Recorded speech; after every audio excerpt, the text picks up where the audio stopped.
Hello, everyone. Welcome back to Coffee Guy Sports. We're doing our second NFL draft grade. This one will be for the Atlanta Falcons.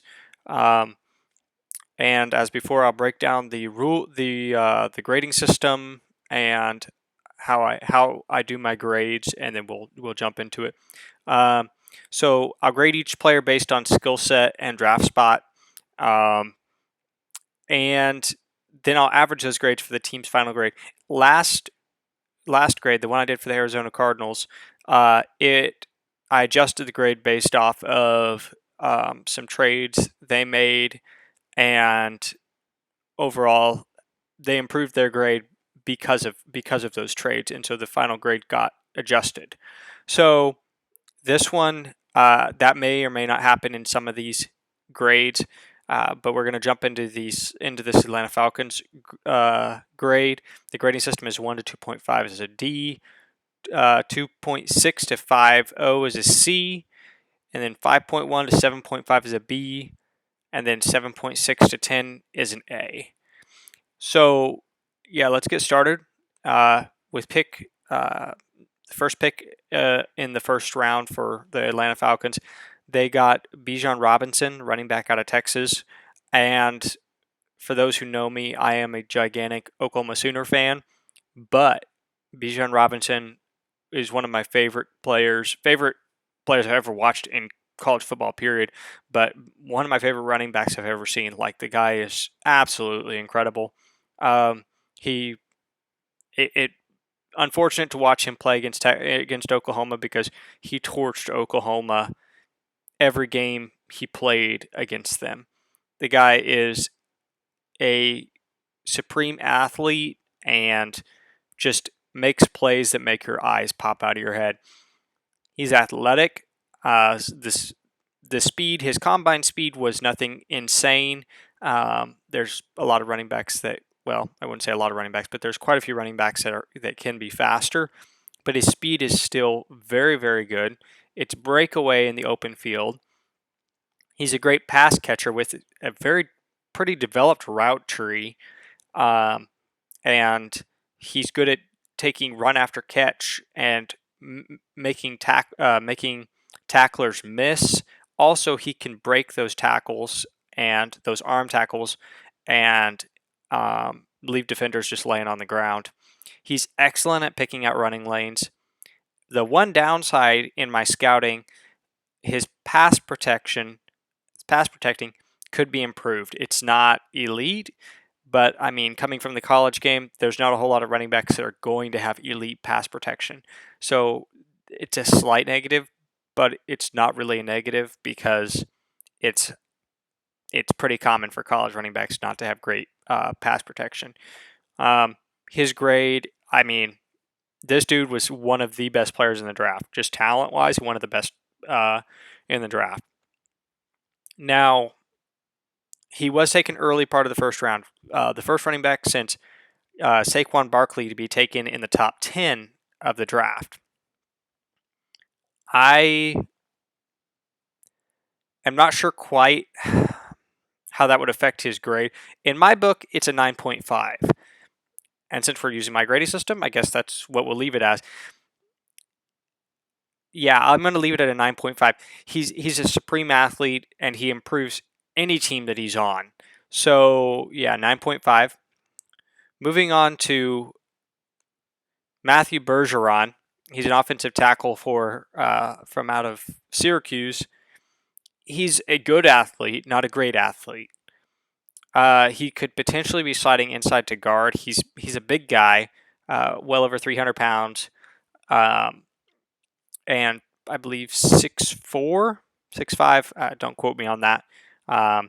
His run blocking is excellent. And I think I'm seeing what Atlanta's trying to do here. They're trying to build a run-first offense. Their Coach Smith, their head coach, came from Tennessee, where he had Derrick Henry. It looks what he's trying to do is build that system again in Atlanta and make it a run-first team. And next year, if they're in the position to do it, they may be looking to target a quarterback to improve on that. There you have some excellent pass catchers there. But it looks like they're going for a run-first scheme, and uh, I I can understand that, and I get behind it. I think that's an excellent idea with the personnel they have. He's an aggressive blocker, which can potentially get him in trouble, I would say, because it might pull him out of position. His pass blocking technique does need improvement. So while his run blocking is excellent, his pass blocking does need to be coached up. And in cases where he's bull rushed, he can give too much ground too quickly and end up leaving the quarterback vulnerable to that attack. I think he's a good player. I think the value is good. So I would grade him out as an 8. And then moving on to Zach Harrison out of Ohio State. His size is good, and he's good at spotting the passing lanes and like getting up in the air and knocking down passes. He does that well. He knows how to spot those moments and get up in the air and knock the pass down. But this guy was a former top 5 recruit coming out of high school. He hit college, and he just never really developed. His lower half lacks some strength there, and he doesn't really. Sometimes he struggles getting to the quarterback. His technique is not super great, and the effort is not always consistent from him. So I gave him a low grade. He can improve on his grade, I believe, with good coaching and with a hard work ethic. The most troubling part to me is the effort. Effort makes up for a lack of talent in a lot of cases, more so in college than it does in the pros. You have to be very talented to play in the pros, and but to play in the pros, even guys with great talent, if they don't have that effort and that drive, will wash out of the league or be sent to a career backup role or special team role. This guy was taken in the believe the 3rd round. He was graded out by Lance Zierlein as a 5th round draft pick. So he was taken early, and his tape and his scouting reports that I've read, troubling. So I think this was a reach. I grade it as a 4.5. It's not a terrible pick, but at the same time, it's a pick that could be troublesome, given that there was, I guarantee you, better prospects on the board for the Falcons at that point.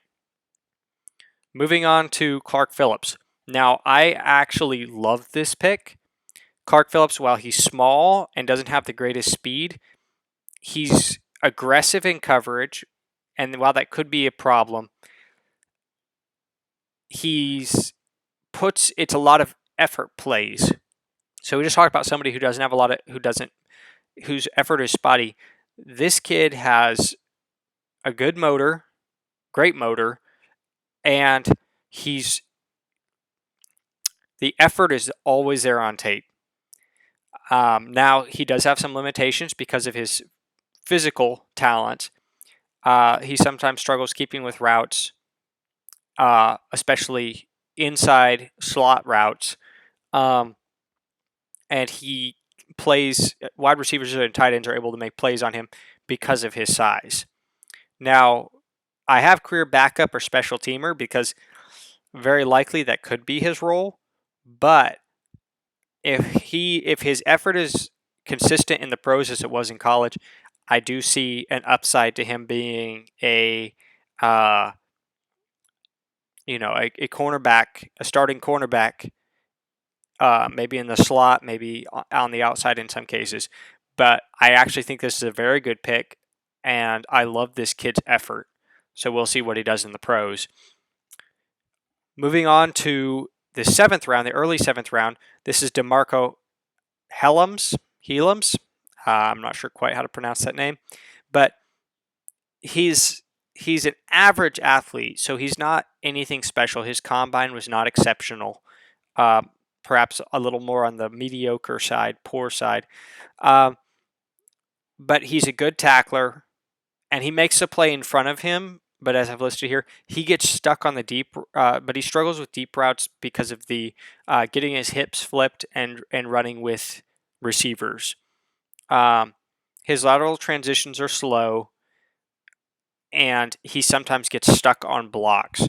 So once those blocks reach the second level and he's there to make the play, he sometimes gets stuck on those blocks and doesn't get the play and doesn't get tackles, get the tackles that he could be getting. Moving on to Jovan Gwynn, an offensive guard out of South Carolina. His technique is solid. He played 4 years there at South Carolina, and he was a starter all 4 years, if I remember correctly. But he's not a great athlete, and he's undersized with short arms. And his range is also a problem where he can be overwhelmed by these interior rushers, and then he'll struggle to open up running lanes for running backs. Overall, I believe he's a career backup. I don't see an upside for him.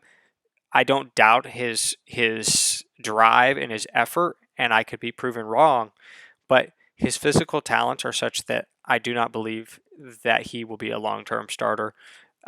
Maybe a spot starter here and there, but he will be a career backup. Alrighty, guys. So for the final grade, I graded their draft out as a 6.5. So it's a B. What really saves their draft and in my opinion, is the Bijan Robinson and the I just blanked on his name. The Matthew Bergeron pick. Both of these guys, I believe, are going to be long-term starters for the Falcons. I do think Clark Phillips has some upside. The rest of these guys probably just going to end up being depth pieces or special team players. I do hope the best for all of them. I don't mean for any of my comments to be taken wrong if these guys ever happen to see this video. Maybe it motivates you guys, but I'm excited to see what Bijan Robinson does in the league, and he may end up on my fantasy team this year. Who knows?